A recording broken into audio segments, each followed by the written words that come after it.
हरे कृष्ण। ओम ज्ञानतिमिरन्धस्य ज्ञानाञ्जनशलाकया चक्षुरुन्मिलितं येन तस्मै श्रीगुरवे नमः। श्रीचैतन्यमनोभीष्टं स्थापितं येन भूतले स्वयं रूपकथा मह्यं ददाति सपदान्तिकम्। नमो विष्णुपदाय कृष्णपृष्ठाय भूतले श्रीमते भक्तिवेदान्तस्वामिनिति नामिने। नमस्ते सरस्वती देवे गौरवाणी प्रचारिणे निर्विशेष शून्यवादी पाश्चात्य देशतारिणे।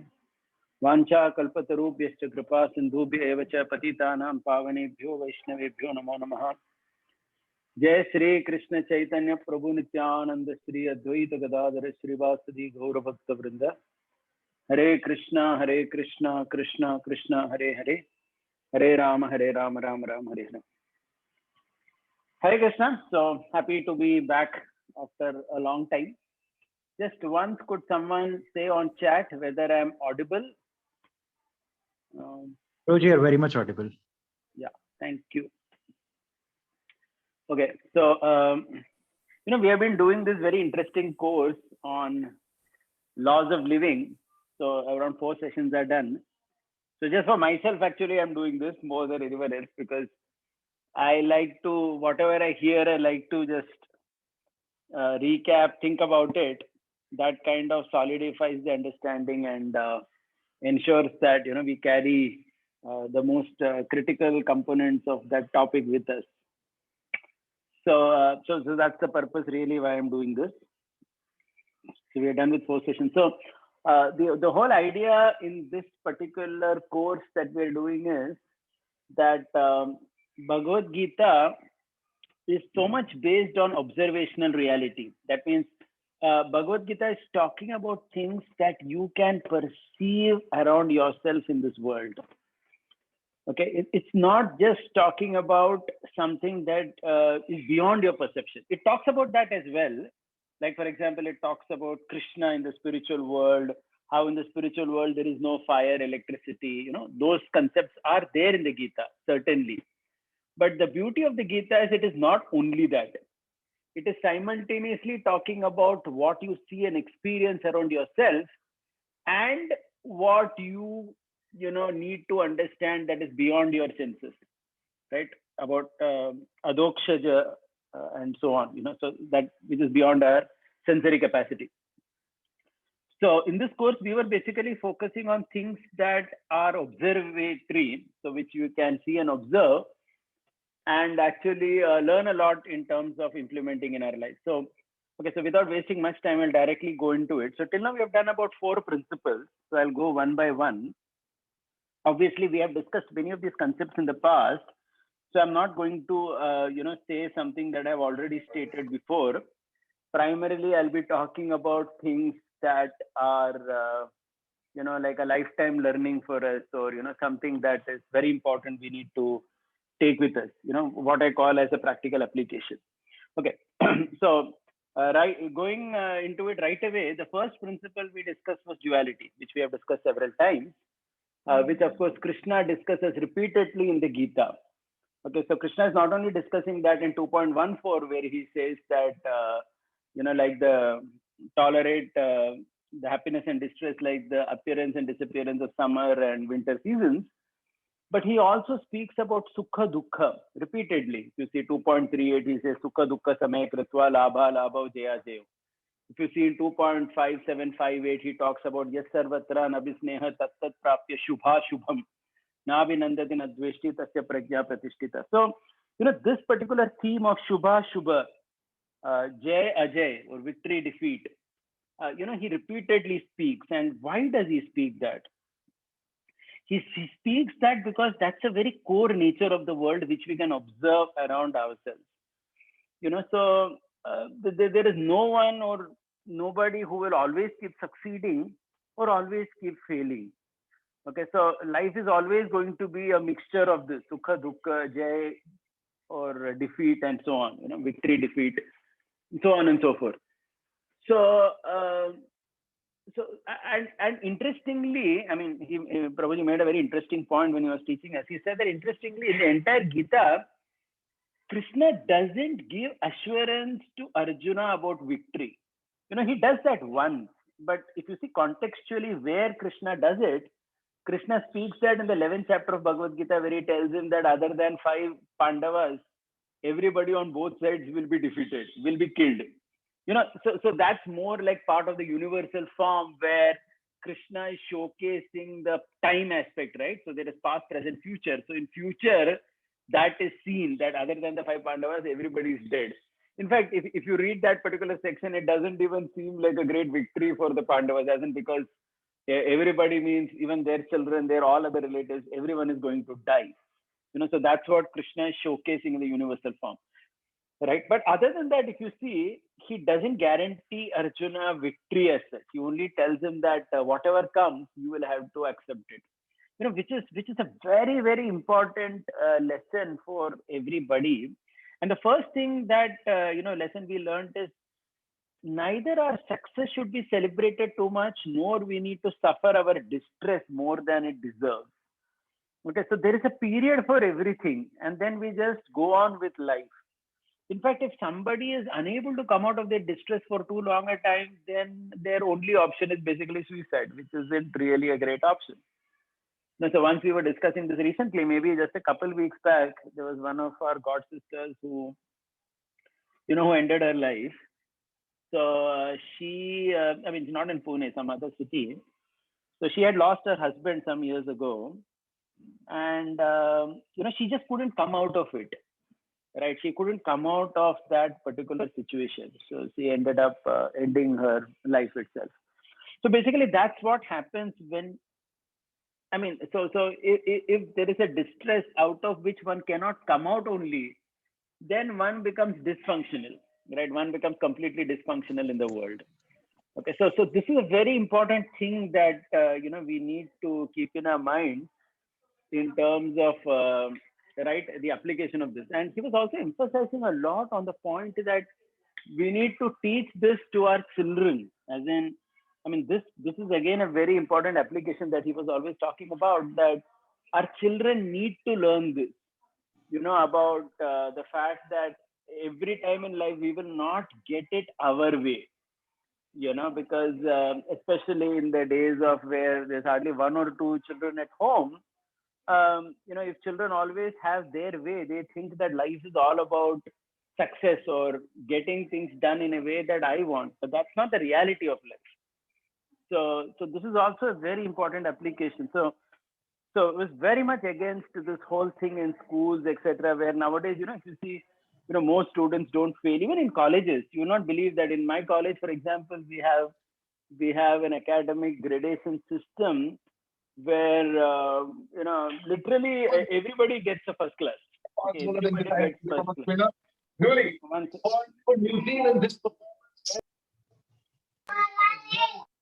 One second, who is that? Okay, sorry. Yeah, so right. So in colleges, I was sharing with you that nowadays we give good grades to everybody because the idea is that nobody should be left behind. Okay, so in my college, most colleges, that's how things are working these days, where everybody gets excellent grades. Now that's very theoretical. It's easy to give on paper everybody a 8 grade, 8.8 CPI, 9 CPI, etc. But the reality of the world is that when they start working, sometimes they will get a job, sometimes they will be fired from their job, right? So the point is, duality needs to be experienced also from childhood in a natural way. Naturally, it's going to come. But artificially trying to stop that experience of duality by trying to, make life in such a way artificially, right? By giving only good grades to everyone, by giving every child good grade, or like in a competition, giving prize to every child. Everybody gets a consolation prize also, so that nobody is left behind. In that, what happens is that this important lesson is not learned by anybody. Okay, but the real world does impose this on us, where in the real world you're forced, whether you like it or no, because there nobody is going to just give us money or success always, right? So the real world is going to be like this. So on this part, this is a very important application, for ourselves also and for the others also. So in fact, he was also saying that, so life is automatically a balance between suffering and enjoyment. it would never happen that there is only enjoyment. Of course, that does not really happen. But even only suffering is a very unnatural state. Okay, so that also actually doesn't happen. Really, also speaking, even if there is death or calamity in somebody's house, it is for some time. But then after that, you're supposed to, come out of that. As in, life has to continue.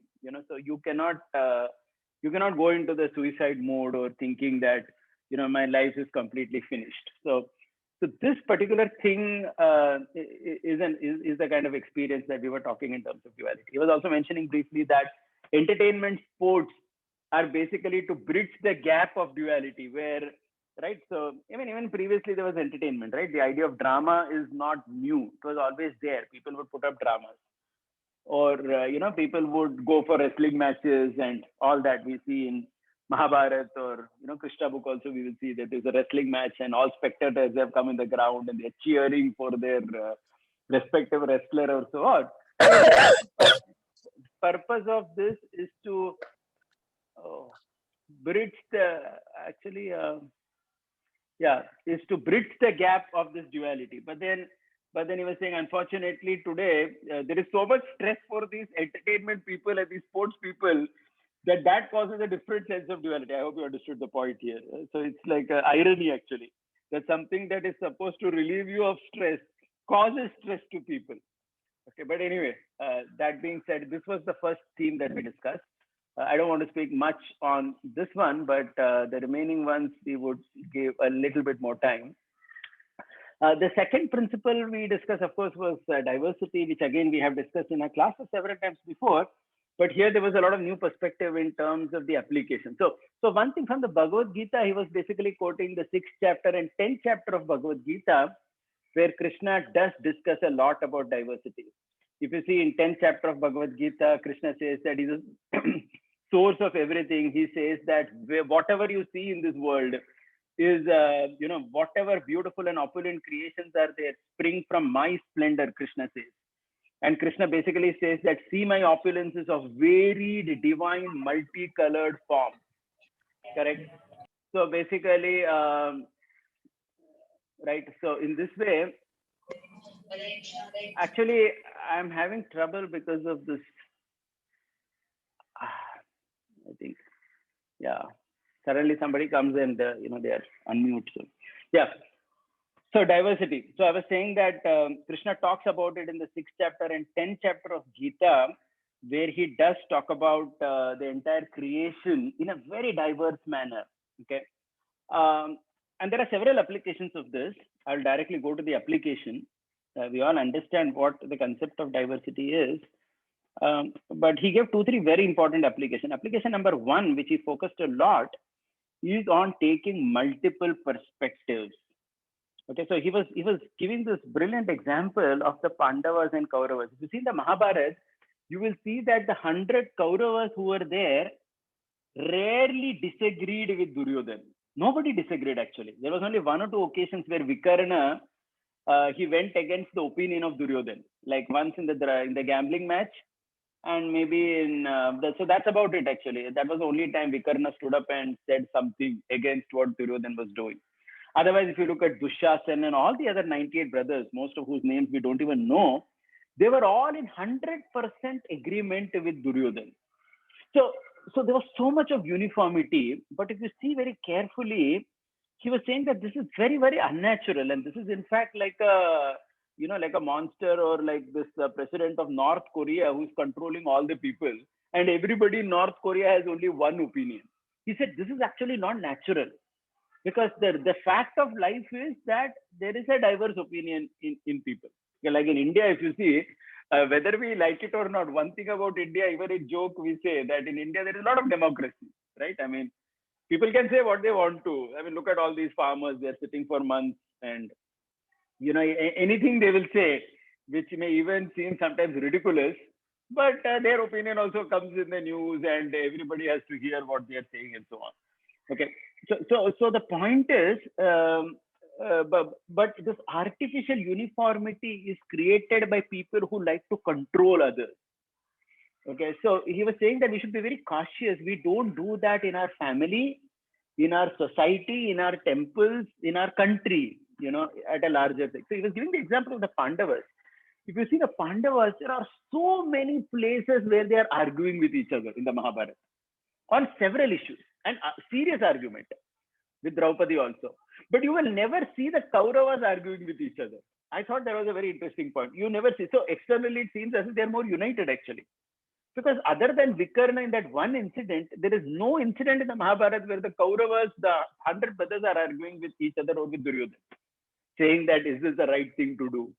No, there was uniform opinion. But we see the Pandavas, there are so many places. Right in the gambling match, Bhima is saying, bring fire, Arjuna, I want to burn the hands of Yudhishthir. Can you imagine? He's saying that. Of course, he didn't do it out of respect, but he was saying that, let me burn his hands or whatever, right? If you see Arjun also on so many occasions, there is this famous occasion of when Yudhishthir had retreated from battle with Karna at that particular time, and Arjuna goes to check on his brother. And Yudhishthir becomes so happy initially with Arjun, thinking that he has killed Karna.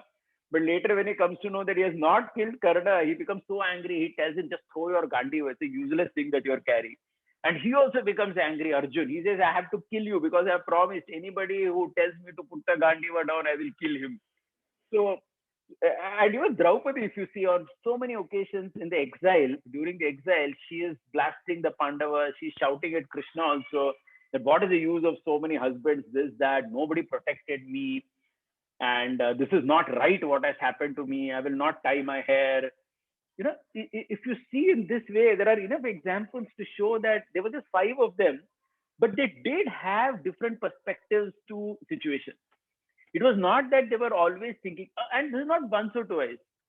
Even when the killing of Drona happened, Arjuna is chastising Yudhishthir, saying that, how can you, just for the sake of kingdom, you killed our guru? What nonsense. This is just like Ram killing Vali. Like that, Arjuna is saying to Yudhishthir in the presence of Krishna, who was Ram in the previous incarnation.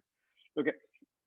So basically, the point is that they were just 5 brothers, but they did have different perspectives to life. On many occasions, they had disagreements. They would, and Krishna was there sometimes to talk and sort out their things, etc. The point is, this looks little chaotic in a way, but actually that is how it is supposed to be. That is how life is, where naturally speaking, there will be some diverse opinions. Even within a family, there will be such. And one has to have the patience, maturity, and understanding of dharma to reconcile it and go ahead together. Rather than thinking that everybody should be like, uniform, like wearing a uniform and going on a march past. Everybody should fall in line in the same way. So we're saying that this does not happen. He was also quoting this very interesting series of letters wrote by Gandhi, Mohandas Gandhi, to Patel, where he was telling that Gandhi, when he wrote to Patel, it seems Gandhi would never encourage, this was quite surprising to me, but he was quoting those letters and saying that Gandhi never encouraged varied thought process in terms of how to fight the British. Very interesting. Gandhi had philosophy of non-violence, but in terms of this particular understanding, it seems he would always tell Patel, no, the way I am saying, it has to be done like that only. Okay. So his philosophy was of non-violence, but the methodology was completely undemocratic and in some way violent also, because he wasn't ready to take others' opinions who disagreed with him. He was like, my way is highway, that kind of a thing. So that was kind of a surprise to me. So the point here is that this is not how reality is. This is not how life should function. Basically, there will be multiple perspectives.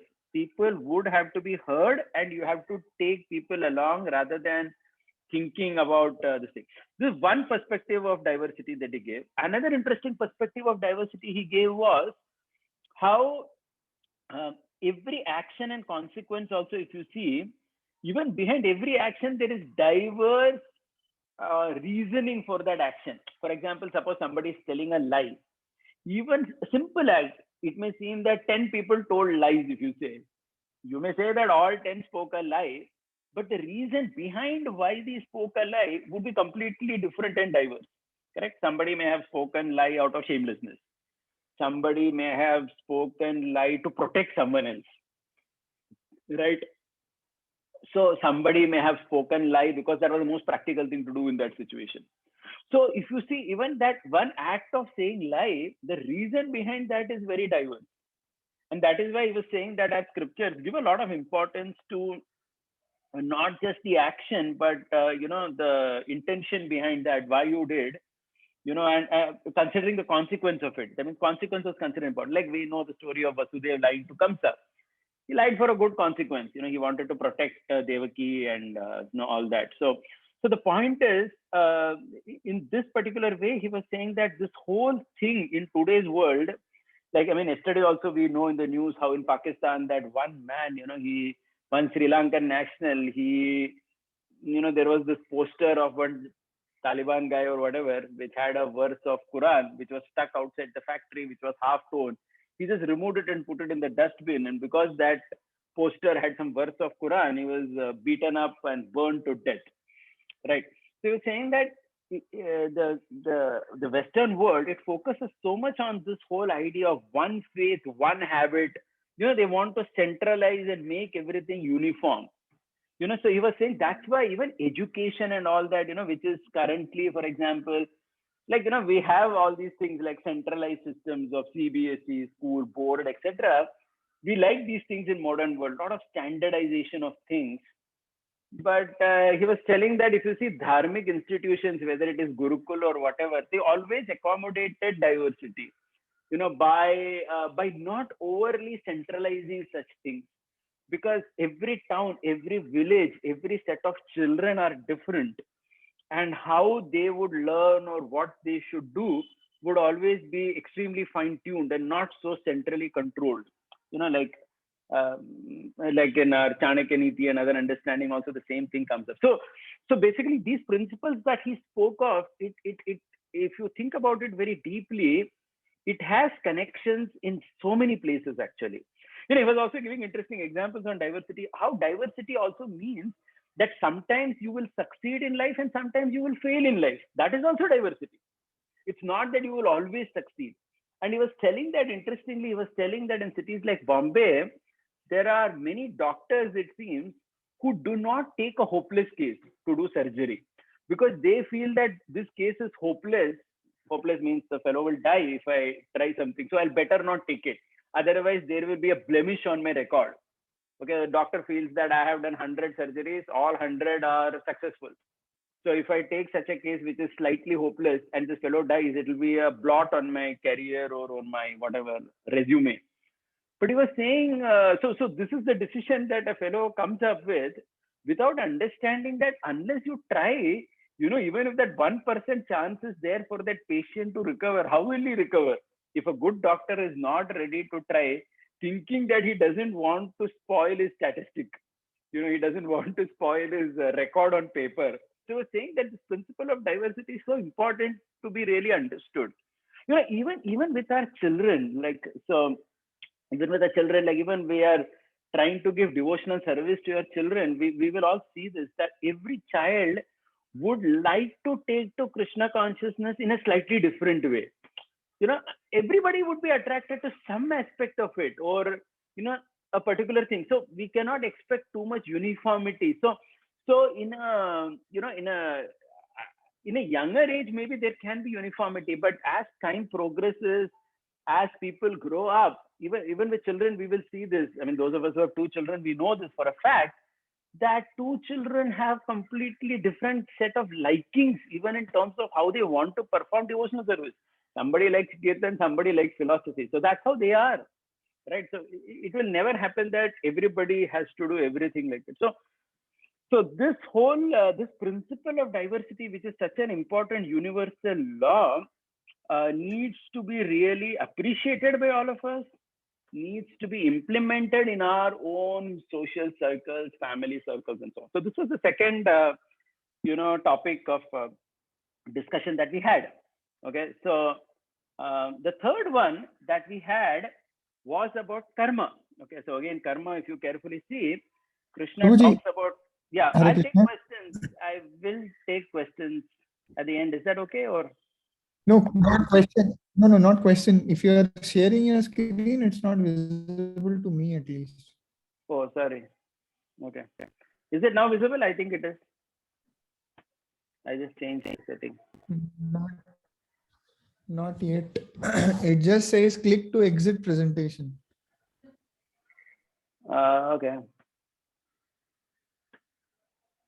One second, let me just try that out. And almost for the last 10-15 minutes, I'm not seeing the Anyway, presentation. okay, one second. Just let me.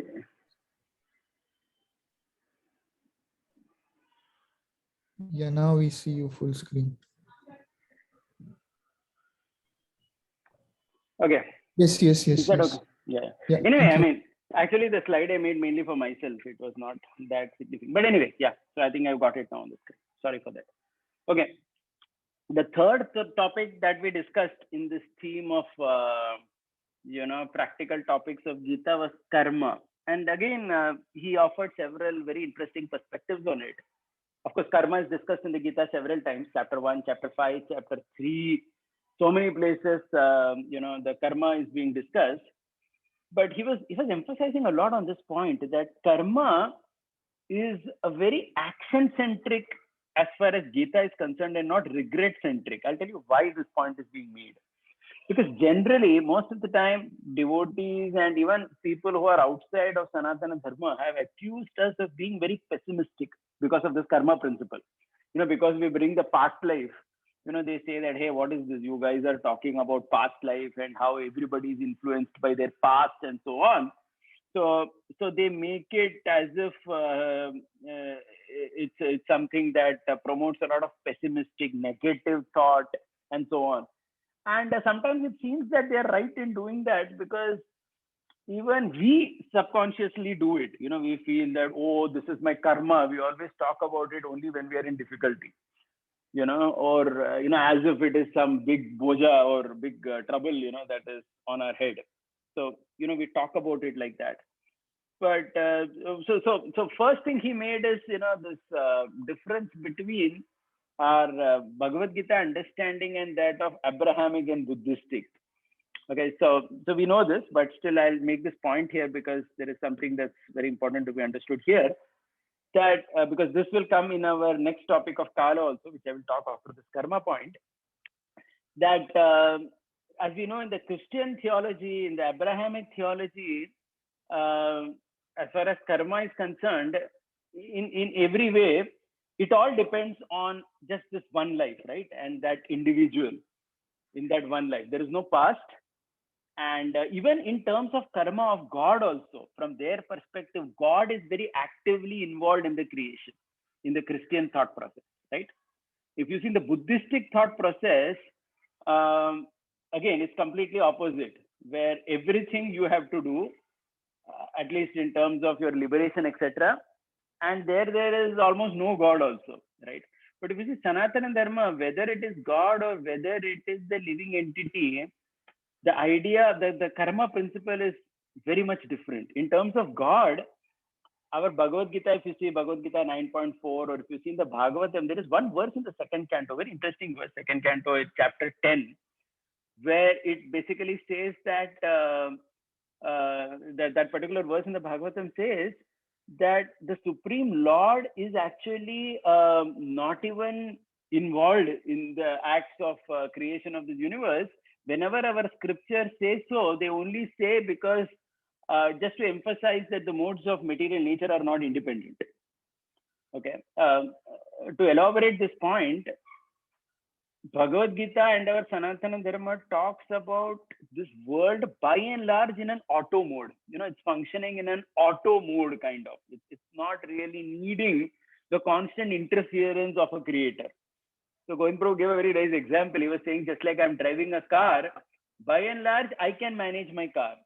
But when there is a problem in my car, when my car needs, it has broken down or something, at that particular time, a mechanic will come, repair the car. And once he does that, he goes away. Then again, I am with my car. So he was comparing God, Krishna, to that mechanic who comes once a while in this world to set things right.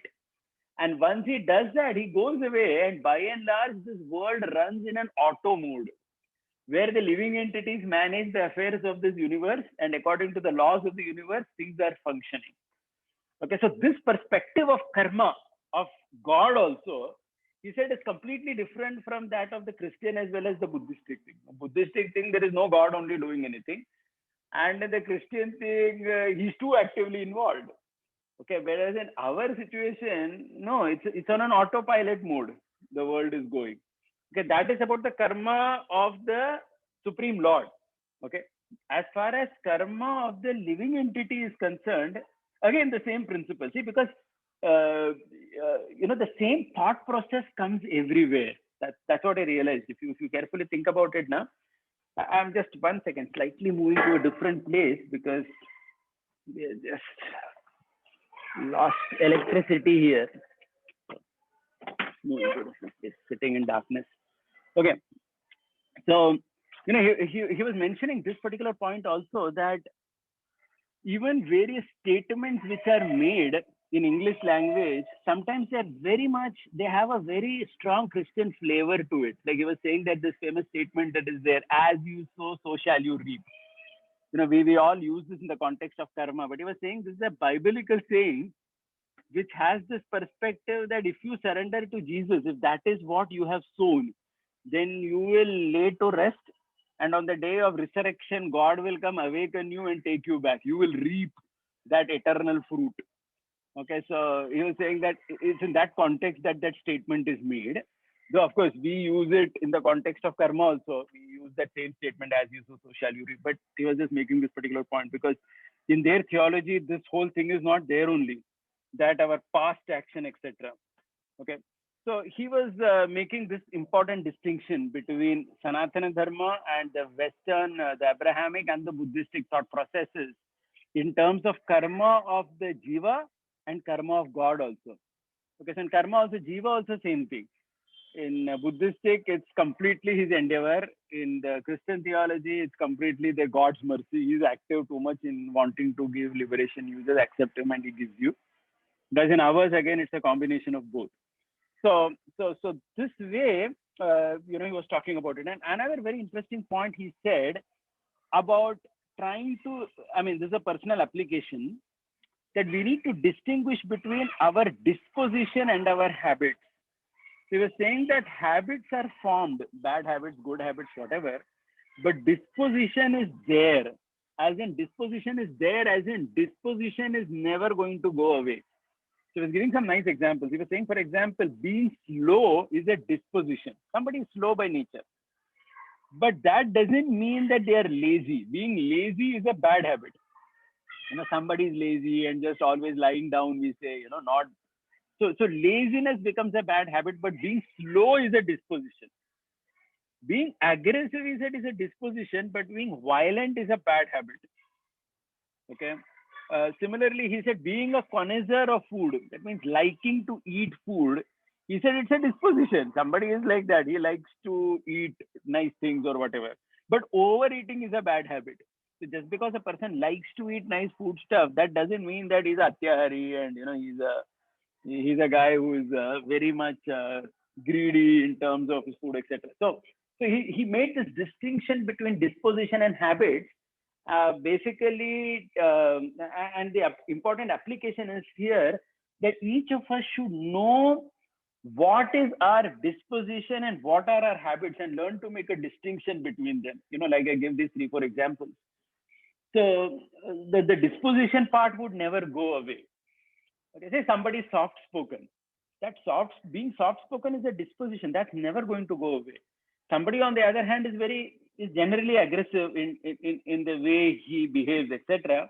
That is never going to go away. That's a disposition. Okay, but if he starts beating up people, he crosses those limits, then that becomes a bad habit. That becomes a vyasana, as we call it. So that becomes unacceptable. So he was saying in karma, this is very important to have this understanding of what is my disposition and what are my habits, and to make a distinction between these two things. Okay, and this particular point, he gave a brilliant example in terms of resources. This story, we have heard so many times from the Mahabharata.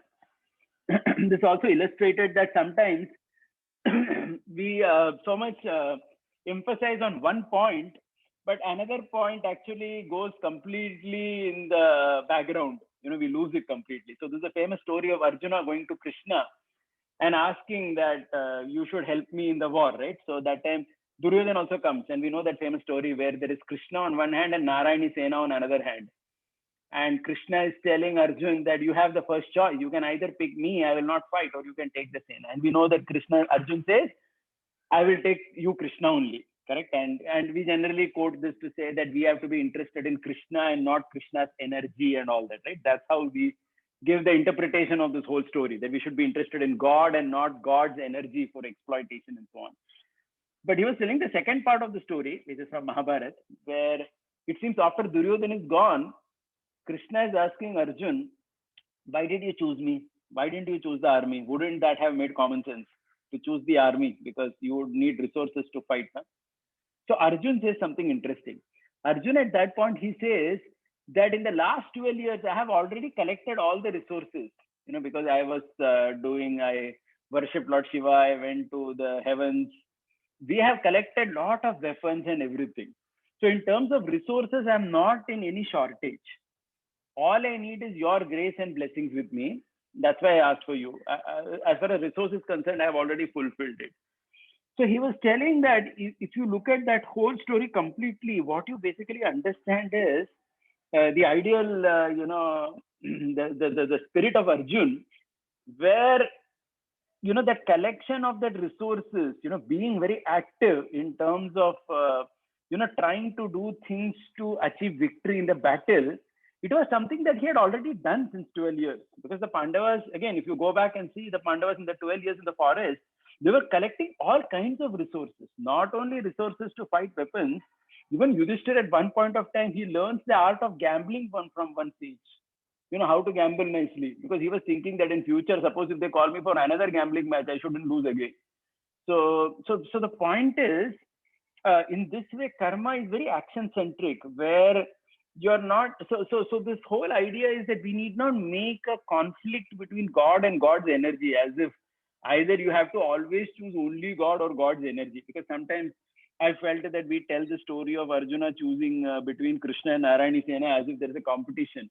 Either you choose Krishna or you choose Narayani Sena. You have no option where you can have both. But the reality is that you need both, right? You need the resources because you want to do action in the world, and you need Krishna because he's the Lord of our heart, and we need him in our life. So we need not make it as a competition between these two. Okay, so this particular thing, this particular idea of karma, he said is very important. So looking at entire karma as action centric. Okay, this is something again we have discussed several times in the past when we discussed 3rd and 5th chapter of Bhagavad Gita. So this is the third thing that we discussed, third point. The final one that I'm taking today, in fact, this we will spend a lot of time because this was very brilliantly done. This was on the topic of Kala. Okay, he discussed about Kala. We all know what Kala is. Kala is eternal time. Krishna discusses about Kala in the 8th chapter Bhagavad Gita, in the 11th chapter Bhagavad Gita, many places. Okay, so we'll start with this concept. Okay, so the concept here is, he was making a distinction between two things. One is Kala or eternal time, or Ghatana or Muhurta. Muhurta means that moment. Okay, so he said there is this major difference between Ghatana or the moment and Kala or eternal time. Okay, he was saying that these two are completely different, because Ghatana is an event which is for a very small amount of time. It is frozen in a small amount of time. And whereas this Kala or eternal time is something that is flowing, okay, throughout. So, going back to the Christian and the Abrahamic understanding, he was saying the Abrahamic understanding, because they have this understanding of only one life, they give so much importance for the Ghatana of this life. For example, if somebody accepts Jesus or Muhammad, once he says, I'm yours, they give so much importance to it that they say that if you have just said that once, you are eternally liberated. And if you don't accept him once, you're eternally going to hell. But he was saying that in our Sanatana Dharma, because events are basically very insignificant and compared to eternal time, even big atheists, what they have come and done in the past, is completely insignificant and irrelevant now. So, for example, I was saying whether it is Hiranyakashipu, Ravan, these are big, big demons who cause such chaos that nobody can even imagine today, right? Like Hiranyakashipu, when he was ruling, he was like a Prati Paramatma, where you couldn't think of Krishna in your heart. If somebody would think of Krishna in his mind, Hiranyakashipu would object to that. So that kind of control he had, which we cannot even imagine now. Even in North Korea, such government is not there. So that was Hiranyakashipu's government. But as far as today is concerned, that event is gone. That situation is now over. That no longer exists. And the consequence of that is also gone. So that's the point. Even such a big sinner, whether it is Hiranyakashipu, Ravan, or any other sinner, Kalanini, or whichever demon, how can he go to hell forever? Because what you did in that event, that muhurta, a small period of time, the impact of that is also for a small period of time only. It cannot be that you will eternally go to hell or something like that. Okay, so this particular distinction we need to make between these two. Okay, so he was also emphasizing on this point that how that's why this muhurta in our system, for example, whether it is marriage, we call it muhurta, right? Like the most opportune moment where you do something, that's actually called as a muhurta, correct? So he was telling that kala or eternal time, the application is kala or eternal time gives us a lot of encouragement. It gives us confidence. It gives us hope that, okay, even if something has happened to me today or currently I'm facing some problem, it is not going to be like that forever. Okay. Okay. So basically it's not going to be like that forever. So I get a lot of encouragement and confidence that there is hope for me tomorrow. The Muhurta principle, the Ghatana principle, it teaches us the importance, emergency. Like we say Kartik month. So that's a Muhurta. Like we say Ekadashi. That's again a Muhurta, that period of Ekadashi. Like Dwadashi. There is a particular time when you break the fast. Correct? There is a particular time, Brahma Muhurta, when the chanting can be done very nicely. So basically, the whole idea, this Vedic time distinguishes between these two things. So in that Muhurta, by using that muhurta effectively, one reaps benefit. Okay, but even if one has not done that, it says that okay, you couldn't do it now. Okay, so wait for the next muhurta. So that's the beauty of eternal time. Okay, in one sense, one may say that it will make you very lazy, thinking that you have so many other muhurtas that will come. But no, the point is that's how life is, right? And if you see Krishna also, he's really implementing that with Arjuna, right? So, for example, Arjuna, he has come to fight this battle, and suddenly he's saying that I'm not going to fight. Correct? Last minute he says that I will not fight. Now, if you see Krishna at that time, he's so patient with him. He teaches him whatever knowledge, and then he says that now it's up to you whether you want to act or no. Now, what would have happened if Arjuna would have not acted? If Arjuna would have said, I will not fight, that muhurta would have gone. But then Krishna would find some other instrument and get that done, right? But the point is, Krishna was very patient with Arjuna as a student. So he said, this is a very important application of Kala. So there is patience also which you need to show with your students, with your children, and so on. Because so this is one distinction that we need to make, because in the Western system, because time is very short, the impact of the short life also they see too much, as in they eternally condemn a person to hell or eternally send him to heaven or whatever, right?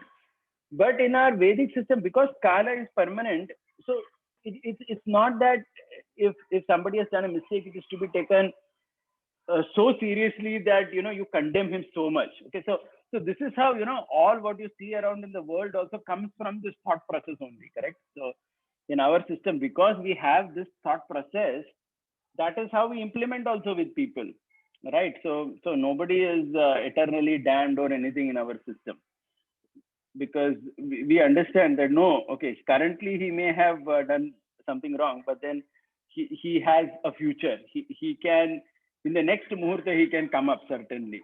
So this kind of understanding is there. Even in this life he has not done, next life he will have chance. Okay, so basically he was talking about this, that how the idea that pain does not go immediately is there in the event. That means if something happens, there is a death in the family, or there is some financial loss, somebody loses their job or whatever, the pain doesn't go immediately, is experienced in the moment. But in terms of time, time has the power to take you forward. And in this way, Kala actually becomes the healer also, correct? I mean, time is the real healer. If somebody is undergoing difficulty, this eternal time will only heal it. So there is this, amazing, what shall I say, these two things which we need to reconcile: the temporary moment and the eternal time factor. Okay, there is time. When we are able to understand both these things together, that becomes yoga, right? Because yoga means to balance properly.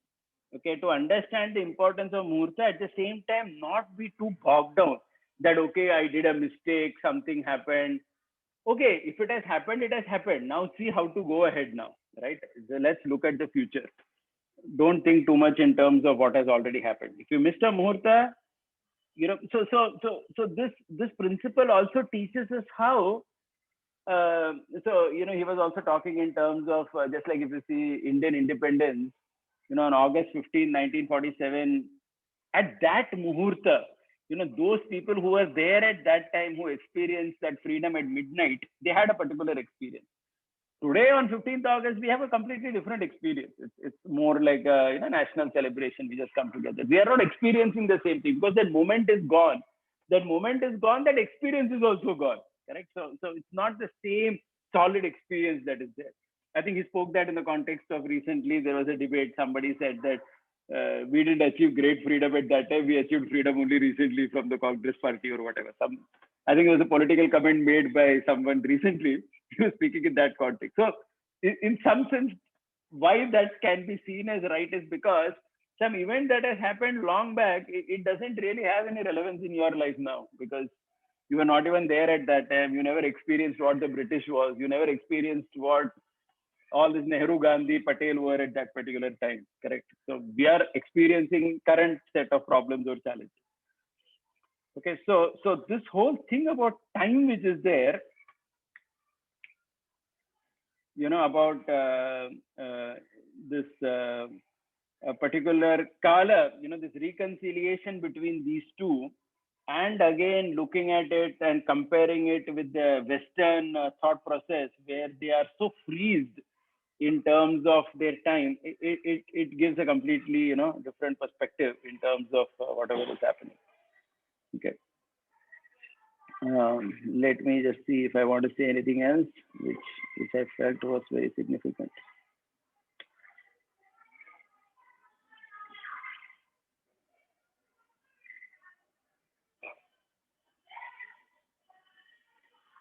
Okay, so maybe that's about it. I don't want to continue for too long anyway. 1 hour we thought we will do. Is there any question or comment? Maybe close this and. Guruji, I had a question. If you could go back to a couple of slides, I'll tell you where you write about sports helps us to bridge the gap. Yeah, the last. Yes, correct. Now, my question is, in Mahabharata, there is an instance where Bhim is at in their Agyatwas, they are at this Virat Raj, and towards the end, but still their identity is not revealed. There is once a festivity or a sporting event which happens in his kingdom, and there are so many people who come to fight out, and there are a couple of people who are strong wrestlers who are from that, I forgot the name of that, Kichak's party, and there Bhim also comes out to fight because his identity is not revealed and he's just a cook. It is written in Mahabharata that Bhim kills. It's a wrestling match, starts off as a wrestling match, but actually Bhim kills off that person. And then there is a lot of celebration and jubilation. So the question was... I understood. It was not Kichak. He didn't kill Kichak. There was another. Yeah, it was not Kichak. It was not Kichak. Wrestler. Yeah. But from the perspective of sport, people many times, I don't know how much it was revealed to everyone that he was actually a demon. But it was actually a sporting event which was happening. And people relishing that two wrestlers fighting and one killing of the other person. What kind of a sport is this? Mm-hmm. Not only that, even if you see in the context of Rukmi being killed by Balram, there we see that they were having a game and someone says something. 1 second. So actually, I spoke about this story in our Vidyashram. The boys asked me and I was stumped. What kind of Vaishnavas or what kind of a sport is this? So very violent. And the enjoyment comes from people getting killed. Whereas it was not meant, it was not a war or a battle. It was a wrestling match, sporting event. Yeah. No, there are two things we can see in this. I'll address both ways. I mean, I'm taking another story which is quite similar to this. It's the story of I think one marriage in Krishna's family where this person comes. What's his name? Rukmi, right? And he and Balram have some quarrel in a chess game, and finally Balram actually knocks him off. Right? We know that that Rukmi says, "I won the chess game." He lost, but he said, "I won." He punches him. His teeth fell. His teeth come off. No. There were two people. Rukmi is there, and he had another friend, one Kalingaraj or something. One another king was there. That fellow was showing his teeth and saying that Rukmi only won. He was saying. Then what happens? Balram becomes angry, and that fellow's teeth he knocks off, and this fellow gives one blow. He dies only there. Rukmi. This is the marriage of I think Krishna's son or grandson. Krishna's son marriage. with Usha Aniruddha or someone else. Krishna's family only. In fact, that Rukmi's daughter also is involved because Rukmi's daughter is getting married to Krishna's one son. Like Mama, son, and Atya's daughter, they get married like that. So in relative, they get married. It's in a marriage occasion that happens.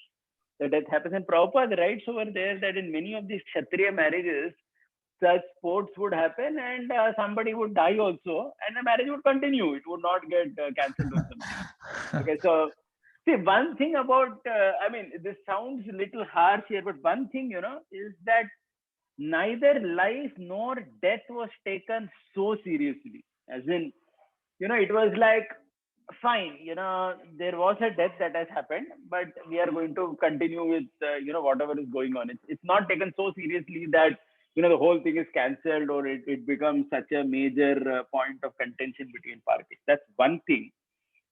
And second thing, especially since you're talking about that Bhima's case, those fellows who were there, that Kichak, he's actually one of Kichak's lieutenant. I forgot his name. Yes. Kichak's lieutenant who was killed. So that Kichak's lieutenant who was killed, he was also, see, basically that whole parivar which was there, Kichak, his 100 brothers, all the people associated with them, at one level they were very adharmic fellows also. That was there always from the beginning. And this Virat who was there, he was already facing a lot of problems from Kichak, his brothers, and his entire entourage. Because they had a lot of power, but they were abusing and, they were like a parallel government. It was something like, Manmohan Singh and Sonia Gandhi, together.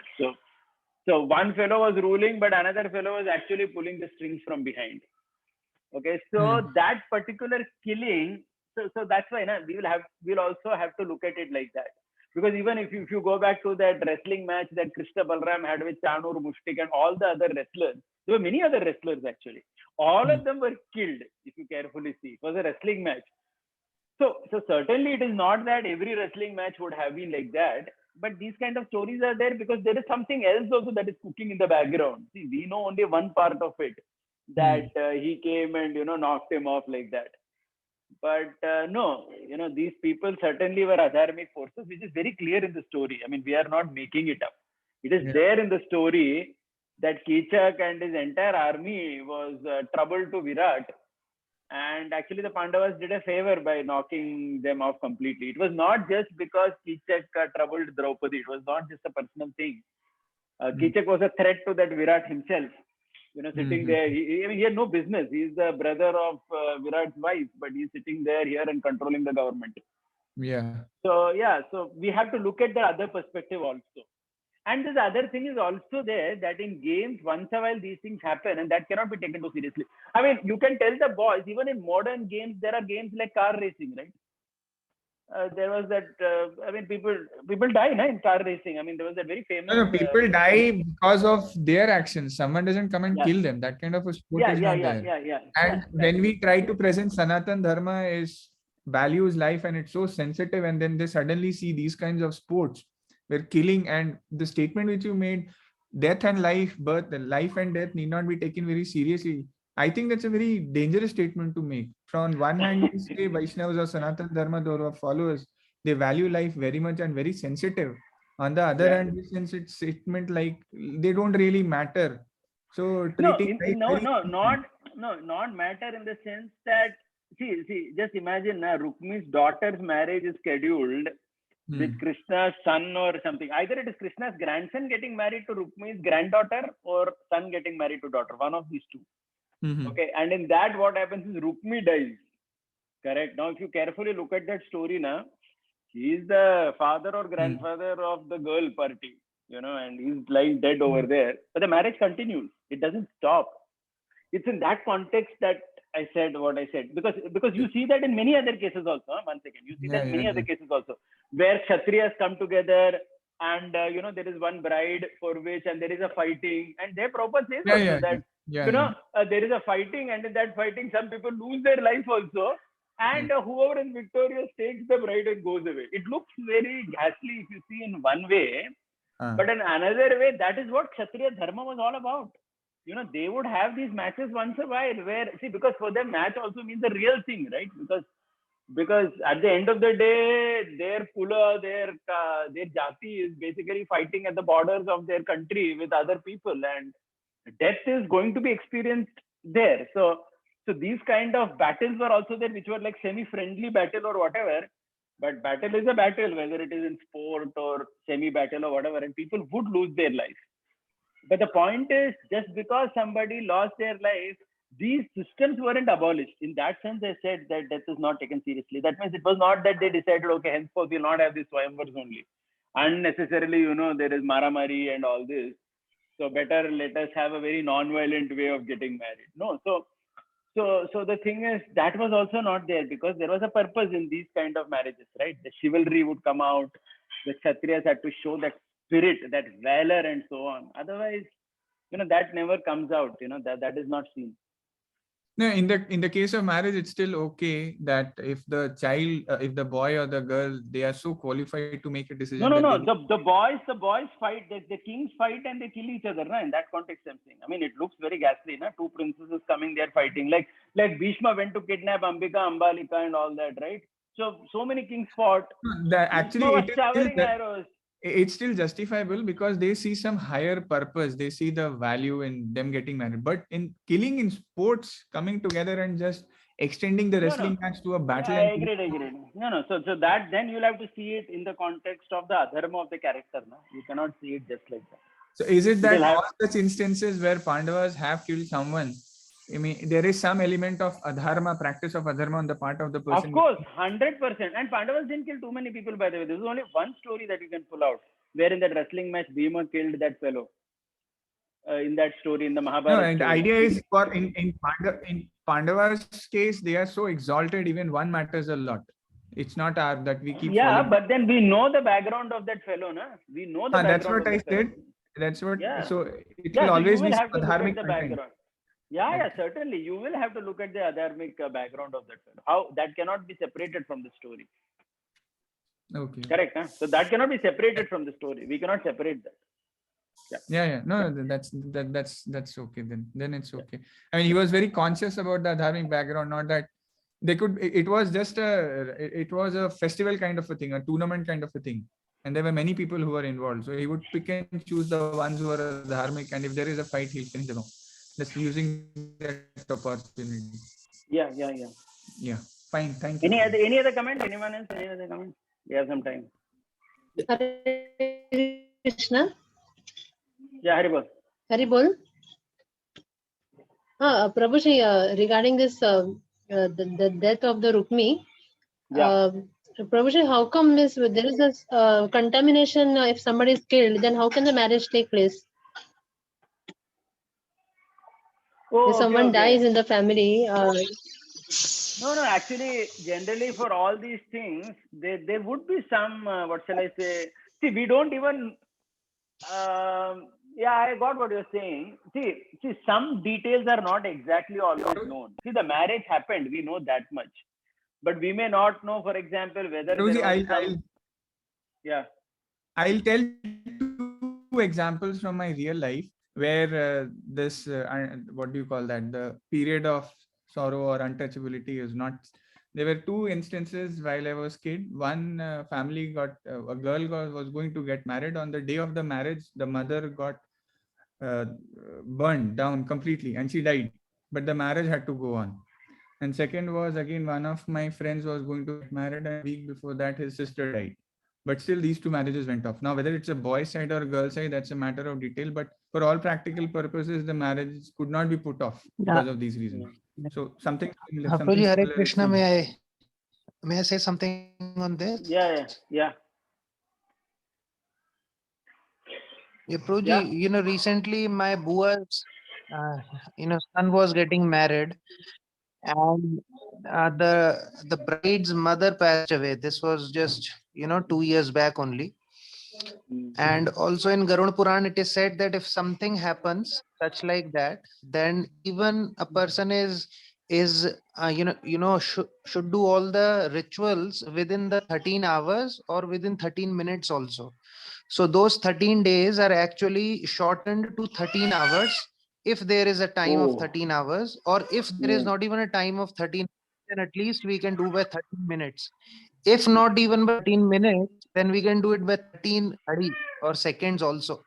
So this has actually happened in my family only. So that's how I know it. And I've read. Yeah, I agree. The basic point here is that our Vedic system offers alternative solutions, some price, some system for everything. That is there. For everything, there is some system. Yeah, I expected something like this. Thank you, Vaibhav and Prabhu. Yeah, makes a lot of sense. So 13 hours, you do whatever is supposed to do in 13 days or 13 minutes, and then, continue. Yeah, and there are so many other things that people do. Like if it's a girls' party, then the girls' parents may not come, and they may, the kanyadan is done by someone else in the family, who is not, they do the datta of the girl to some other person, and they will do that. So there are so many uh, alternatives available in our system. So that's why it's not so rigid or fixed. Okay. Any other question on anything that we discussed? Yes, Puji. I have one question. So, like we were discussing about the karma of God, and like example of mechanic you gave. So, like in Bhagavad Gita, I'm just read that verse from Bhagavad Gita, 4th chapter, 14th verse. So, which says that there is no work that affects me. Nor do I aspire for the fruits of action. And one who understands this truth about me also does not become entangled in the fruitive reactions of work. So just I was trying to understand, like we were trying to hear about the karma of God. So here also this shloka talks about the karma of God, right? And the Lord Krishna is saying that one who understands my karma and how I am not affected by it, that person also becomes free. So how can we understand that by understanding the karma of God, it will help us to become free? Okay, generally, when the Gita talks about Janeti Tattvataha, it is there. I mean, though we translate that word as understanding, it is basically imbibing or taking in that entirely in your system. It's not just it's not that some fellow just came to a temple or something, he heard this concept once and is immediately freed of all karma. So that's a very superficial way in which you can say that he also understood, because he heard it once, usko samajh mein aa gaya, he understood the English, so he has understood now. No, so when, like, for example, if you see Bhagavad Gita 4.10 also, Janma 4.9 or whatever, Janma karme me divyam evam yo veti tattvataha tyaktva deham punarjanma. Krishna is saying that one who understands my birth and activities doesn't have to take birth again. So many people may just theoretically understand what it is, as in terms of that information, but does that mean that they are all not going to take birth again? No, that's a big call. So we would have to look at that particular word which is there in Sanskrit, Janeti Tattvataha or whatever they use, to be having much more greater significance. As in, it's not just theoretically hearing it once and getting it, but it means entirely taking it in your system of life and living by that. Okay, so that understanding itself is broken into two things, na? Shravanam, Mananam, Nididhyasanam, and so on. So one is Shravanam, you just heard. Mananam, contemplation. Nididhyasanam means you literally bring it into your life, and that is considered as understanding something. So understanding itself, in English, when we use that word, it seems too superficial. But if you look at it from the various dharmic alternative words that exist for it, then you understand that it calls for something much more than just some superficial hearing per se. Does that make sense? Yes, Prabhuji, thank you, sir. And I think it also answered my second question, which I had. Like we were discussing about like in Abrahamic religion, there is because they focus on the life as only one life, each and every event becomes very important for them. Yeah. And therefore just surrendering. Yeah, so just surrendering to Jesus is like a life savior for them. But again, in our culture also, we have this type of verses, like we have Sarvamita Dhritam Manya, right? So even once, if somebody takes shelter of Lord Ram, he gives eternal protection. So something like that verse is there. So again, I think this principle of understanding applies here also. That it's not just understanding and about living that. by it. Yeah, understanding, living by it. And also another thing is, our scripture also talks about something that is done in small time giving a lot of benefit. Like in a muhurta, we say, like if somebody does this kind of bhakti in Kartik Mas in Vrindavan, he gets so much benefit. And those things are there.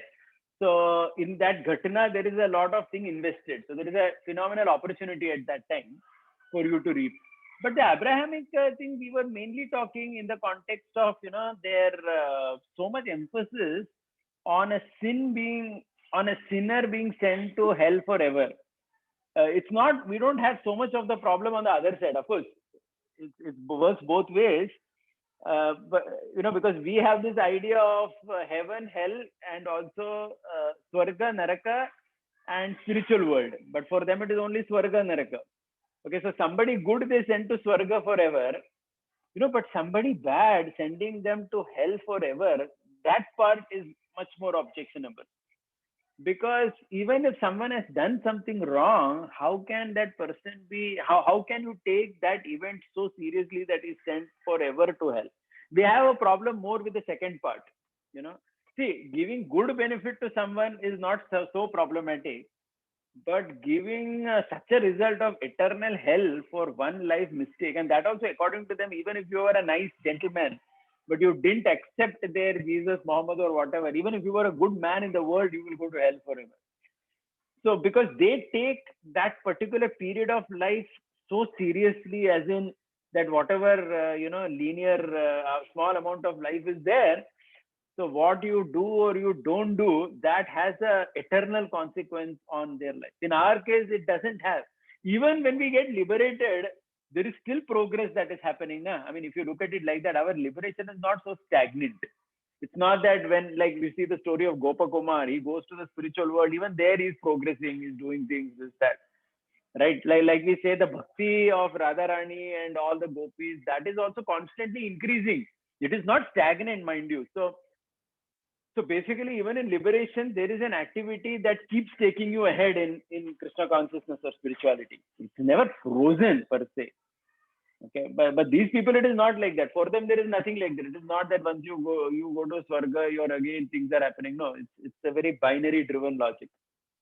Because they view Kala differently. See, one thing that I understood is that when we have this integrated understanding of these various topics of Gita, whether it is karma, Kala, and all these things, we are actually able to appreciate, so many points of view, or, we actually start understanding why people say or do what they are, right?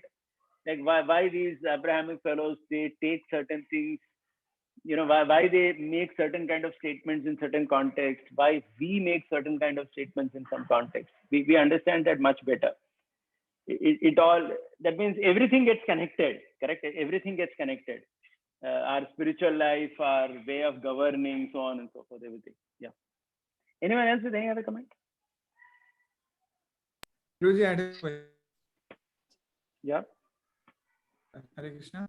Yeah. yeah. So the Please. question is, when we talk about Bhagavad Gita, in a way, Krishna starts off by answering Arjun, but lands up giving the codes of conduct that is to be followed, from the highest principle to very very detailed codes of conduct about how to be and behave in this world. Those become very obvious from the context of this earthly planet. But when you analyze them from the heavenly planets, drinking is not a sin, whereas over here Krishna tells that that's an activity in the mode of passion. Now the content and the chemical composition could be different of somaras and alcohol or beer over here. But then interacting between a man and a woman over here and over there. So is it that Bhagavad Gita applies only to the Bhuloka and not to then the other places? Because one more thing is, such kind of activities actually are directly related. The four regulative principles are directly related to the four legs of dharma. So Yeah, how can one that second. be? One Yeah, is got impacting it, so got it. heavily on Bhuloka, acceptable in Swargaloka. Is Yeah, Bhagavad yeah. Gita only for Bhuloka and not for Swargaloka? No, it cannot be like that, because Krishna instructed Bhagavad Gita first to Vivaswan, right? Vivaswan is the sun god. So Yes. if Krishna instructed Bhagavad Gita to Vivaswan, so Vivaswan is obviously living in the heavenly realm only. So it is applicable there also. So that's why we need to understand one thing. See, please understand that in the heavenly realm, the bodies are made of subtle matter. They have no gross body only. There is no discharge in the heavenly planet from the bodies of people. There is no perspiration. There is no, urine, stool, semen, nothing. There is no such discharge that is happening, right? The body is just made up of subtle ingredients like the mind. So in this planet, our gross regulative principles are, the illicit sex and all, it is from primarily, see, at the mind level, we are not telling people, right? Because we know that the mind cannot always be so easily controlled. Are you getting my point? Like, we cannot expect that somebody whole life in his mind also, he will never violate the principle of brahmacharya. Can we expect that from people in this earth? Mind is a totally different game, right? Altogether. So you will have to apply. So that principle is consistent only, na. So in heavenly realm, such a principle is there because their body is not gross only. So that contamination only doesn't apply, na. In our body, because of the grossness, there is a particular contamination that become. Somebody answers the call of nature, he's contaminated because of the gross discharges that are happening from our body. But in their planet, such a thing is not there only. So we'll have to look at that also. Please try to understand. And Soma Ras is actually, it is not at all, it increases Sattva Guna according to Shastra. It is a drink. Certainly, it is, it makes a person maybe want to drink more and relish more of it. But that doesn't mean that we equate it to alcohol. There's absolutely no question, because the heavenly planets are primarily made of Sattva Guna only. Everything over there is Sattvic. Okay, so basically their foodstuff, the Soma, everything. So when we make the false equivalence, then we land in trouble. So Bhagavad Gita is certainly universal code, because Krishna spoke that to Vivaswan, and it applies across, because even for them, all those things apply, right? They can take to devotional service, right? They take to Jnana Marg. There is a Rishi over there, Brihaspati, Sapta Rishis are there, they are meditating. There are Rishis like 4 Kumaras and the Nava Yogendras who are doing Bhakti Yoga. There is somebody who is doing Jnana Yoga. So it's not that these principles, these are universal principles, right? So they apply there as well. There's no question about it. Okay. So in fact, in heavenly planet, there is no birth only. There is no death. Just suddenly one day you realize that when your entire punya is gone, you just fall to the earth. You come in the earth and you'll have to take another body, but there is nothing like birth. So these contamination things don't apply only there. So then what happens with the Danav and the Devatas? They fight and the Danavs kill the Devatas. Yeah, so the Danavas and Devatas, they are all, again, see, even these Asuras we say, na, they are also heavenly beings only. They are also heavenly beings. Okay, they have also similar bodies. They are superior to human beings. Okay, so now when they attack each other and when they destroy each other, Okay, so exactly. So that's why they revive them also. Like there is all these stories that when they get heavenly nectar, they sprinkle and they get all these people again back to life. So we see that also happening. So my only point is that their bodies are different, completely different than ours. Okay, so the rules of the game are different. We cannot apply the same rule over here with the rules there, right? Because we are not applying that over here. So these rules are actually applicable to the gross body over here. And since the gross body is completely missing over there and prominently Sattva Guna is existing. See, all contamination is primarily because of gross body only, na Prabhuji. I mean, we go to sleep. We are sleeping 8 hours a day. There is saliva or whatever that comes out of our mouth. There is dirt that comes out of our body. We become contaminated. Abhi contamination hi nahi hai. So then what? I mean, that's a completely different thing. I mean, sitting here, we can't imagine what that is because you don't have a gross body, na? So most of the contamination is connected to the gross body only. Subtle body के साथ कहाँ कैसा हो सकता है वो? Subtle body also gets contaminated. There is no question about it. But then the rules have to be different, right? Even for us, we are not expected. That's what I said. And also, we shouldn't think, see, sometimes what happens now when we read these stories of Menaka, Urvashi dancing, we generally tend to think that this is all what Indra is doing in the heavens. This is another problem. We tend to think that yehi chal raha hai wahan par. Generally in TV series also they'll show that only. Indra means he's sitting in the sabha and some 4 or 5 girls are coming and dancing and they're all having a good time. That may be a very small part of their existence. If you see the Brihad Bhagavatamrita, when Gopakumar goes to Swargaloka, what he experiences, it is completely different than what we read. Right? Indra is involved in so much of activity. He's doing, so many sacrifices. Vaman Dev is coming. He's constantly talking to him. There's so many things happening there. This is one part of their life. These apsaras dancing. But I think that in our television and cultural life, that part has been emphasized so much that when we hear about Indra and demigods, we generally think that that is the only thing Indra is doing, sitting there and watching dance performance. Yeah, because we tend to believe that Swarga Swarga, being in the Swarga is a position which has been bestowed on you because of doing some punya. So you are going to relish, and that's the only thing you're doing. You're just enjoying. Yeah, but enjoyment. Yeah, but they have a variety in terms of enjoyment. This dancing thing that we generally. Why I'm saying that because in TV serials and all that, whenever they show heaven, that is the only thing they show. Indra is sitting. 4 or 5 girls are dancing and everybody is having, and we are thinking that yehi kar rahe hai log. My point is, Prabhuji, the Nalkuber and Manigriv, so if they didn't have this gross body, so why were they given sharp by Narad Muni? Because they were having spiritual, they were having Sukshma Sharir. So how come their being naked was an offense? No, it is an offense. Na? See, there also, Sukshma Sharir doesn't mean that, there are certain laws of conduct over there, right? So if you violate, it's not that Sukshma Sharir means they're like a ghost wandering around. They're very well dressed, right?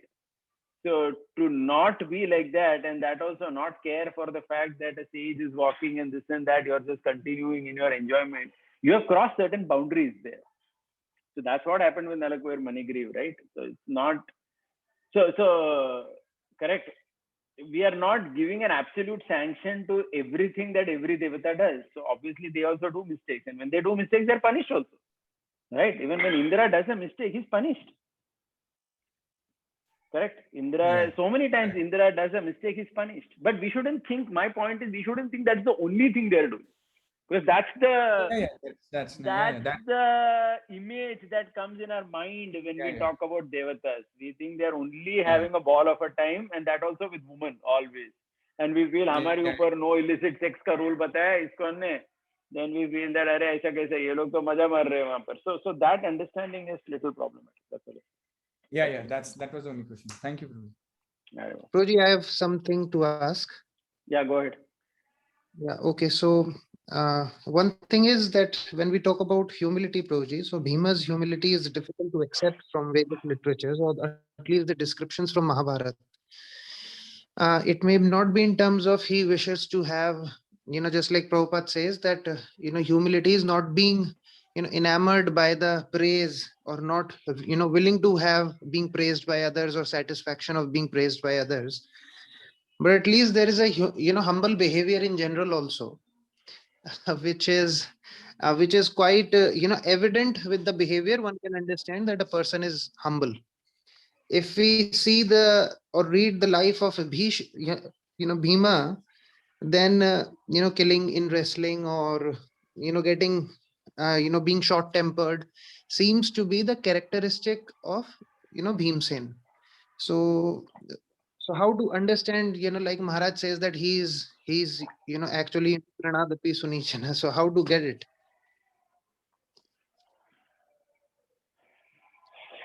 See, one thing is that these people are externally, at least in the terms of the role, they are Kshatriya. And Kshatriya primarily is a aggressive position only. Kshatriya by nature, all Kshatriyas, if you see the way they talk, if you see Arjuna, Lord Rama, or any of these people, when they remove their bow and they're going to shoot, they say that today I will sever the head of this fellow, and the blood will fall on the ground and his head will be rolling on the ground and so on, right? So that's how they speak. Because unless they speak like that, they will not get the Josh to fight a battle. Correct.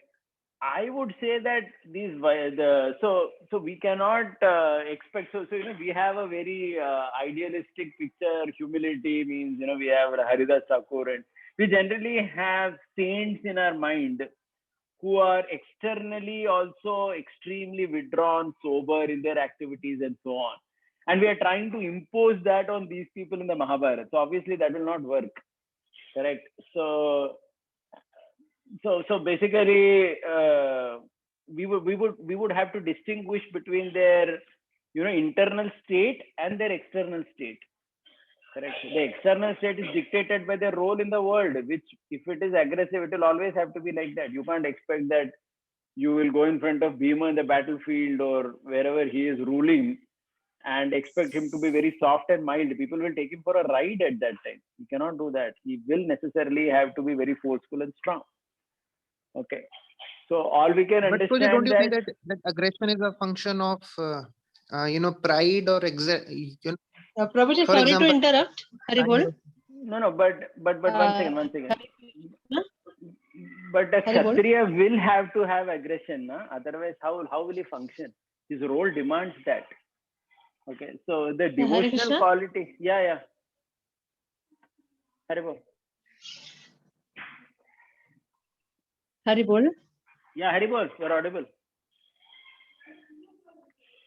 Prabhuji, I was thinking of a modern day context when he was talking about Bhima speaking in aggressive way. I was thinking of, because I hear quite often to Ramdev Baba also.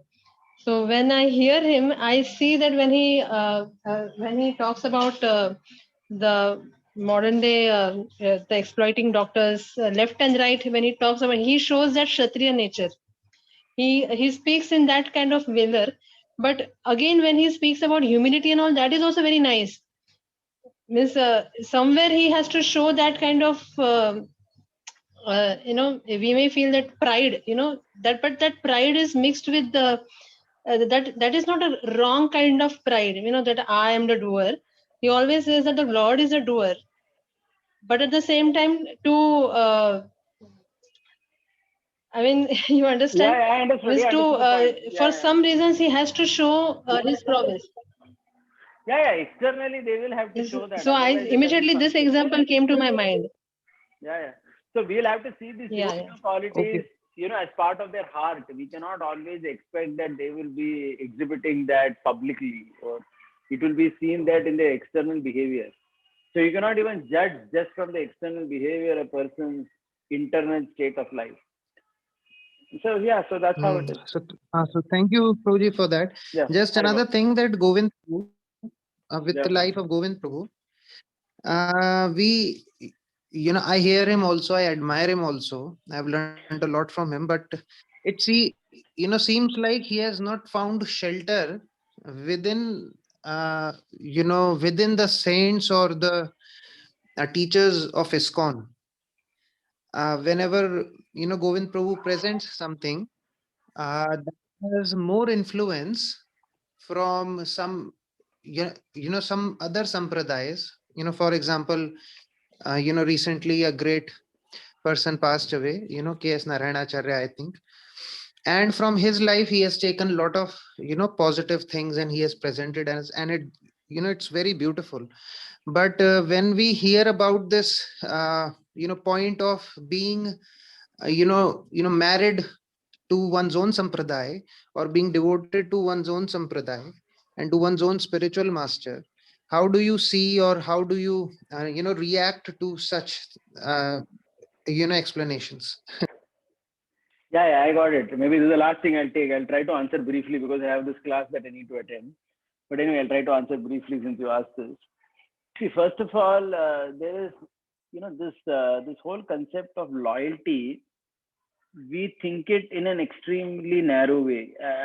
He doesn't think about it like that. See, the loyalty is the loyalty is to the Vaishnava practices that you have in your personal life. That's always there.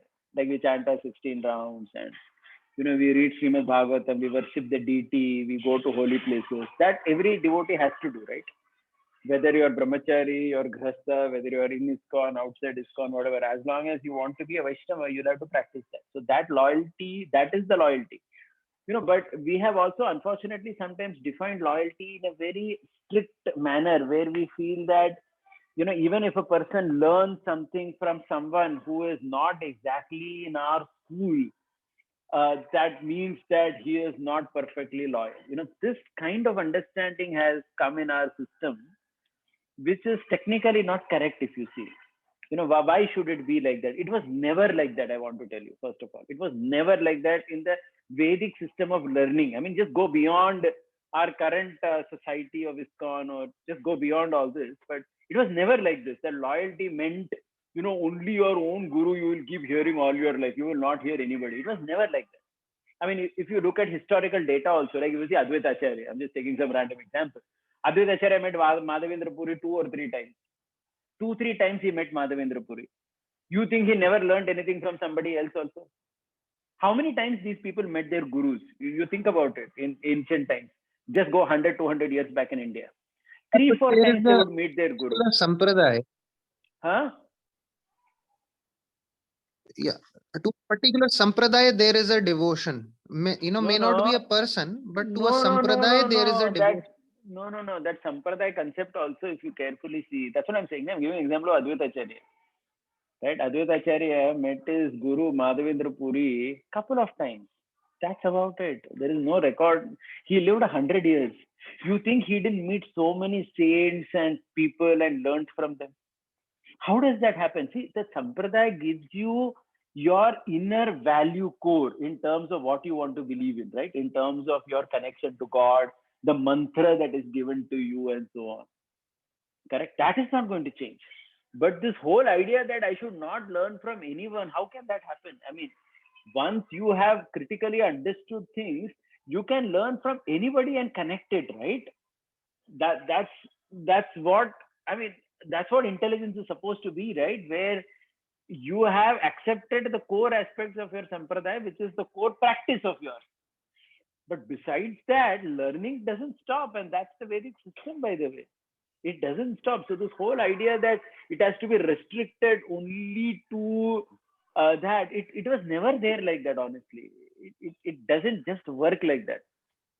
Okay, if you see even Shastra learning, Yeah, so when it is, even if you see, even today, if you see in Southern Sampradayas, even a person may be following Advaita, Dvaita, whatever, but when they learn Vedanta, when they learn Nyaya, when they learn so many Shastras, Ramayana, I mean, in South at least I've seen this, even there are so many, for example, there are some famous Advaita teachers who are respected and, from whom even, Ramanujacharya's followers would really respect them and hear from them. There are people like that in the past. I mean, the past 500,000 years I'm talking. Because it was never so strict. It was about the content of a person. See, this whole thing of labeling a person just because he's in this sampradaya, he's the correct person, and looking at it, that's very narrowed in in your outlook. You understood now? You have to look at the person also. You have to look at who the person is. If that person is representing the Vedic system properly and you want to learn that aspect, you want to learn, let us say, Mahabharata. A Madhva may be teaching, or even maybe an Advaitavadi may be teaching, but he's teaching Mahabharata. Mahabharata is teaching properly, has learned properly, is representing it. Okay. So then you learn that, and then you, okay, there may be some point of conflict in Tattva, so that you adjust, so that you understand, okay, in my understanding of Sampradayak understanding of Tattva, it is like this, whatever, Krishna, Radharani, Rupa Goswami, or, so we have an understanding about Manjari, that this is the highest reality. So that part we may ignore. But this, so I think one has to be more, the Vedic system actually calls one to be much more broad-minded when it comes to learning, and not narrowed down and caught up in that way. These are my broad comments. Can I add something over here? Yeah, please. When we see our Lord Chaitanya Mahaprabhu also, he picks up 2 principles from all the 4 sampradayas. Externally, we can think he must have spent some time. Of course, he's the Lord, he knows everything, what to pick and choose. But it could be said he spent some time from the saints and the acharyas from that, learned from them, and then took it up. So in a way, he bona fide even all the 4 sampradayas, saying that we can go ahead and learn whatever is good over there. There is something to learn. It's very Abrahamic kind of a thing. One God, one. It is so much of insecurity just by hearing someone has fallen down. When he has given up Prabhupada, has given up his guru. So it's very difficult. It was never like this.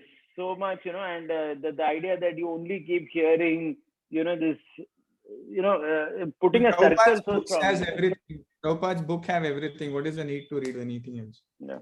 Okay, I think we'll continue the discussion next time. Thank you. Hare Krishna. Thank you, Prabhu.